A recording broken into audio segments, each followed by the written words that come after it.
Hi అబ్బా! వచ్చి రాగానే మధ్యాహ్నం అయిపోయింది. ఇవాళ ఒకటి ఫుల్‌గా ఆకలైతుంది. అయినా ఇవాళ ఆదివారం కంపల్సరీ పూజ చేయాలి. అందుకనేసి రాగానే స్నానం చేసేసి పూజ అయితే చేసేసిన. ఇవాళ పొద్దున బియ్యం ఒక్కటే పెట్టిన. అన్నం అయ్యింది. కూరలేం వండలే. రాత్రి చోలకాయ, నిన్న పొద్దుంది టమాటా చారు అట్లనే ఉంది. వచ్చి రాగానే ఇంక గుడ్డు ఆమ్లెట్ ఏసేసుకొని ఇంక చోలకాయ టమాటా చారుతోనైతే తినేసినాం.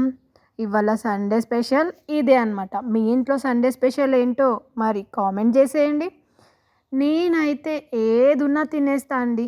ఇది కావాలి, అది కావాలి, ఈరోజు ఇదే తినాలి అని అస్సలు అనుకోను. ఎందుకో మరి ఏదుంటే అది. ఆకలి తీరిందా లేదా? ఆ పూట గడిచిందా లేదా? అని అనిపిస్తది నాకైతే.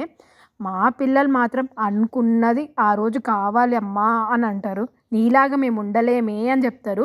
మీరైతే సబ్స్క్రైబ్ చేసుకొని ఒక్క లైక్ చేయండి.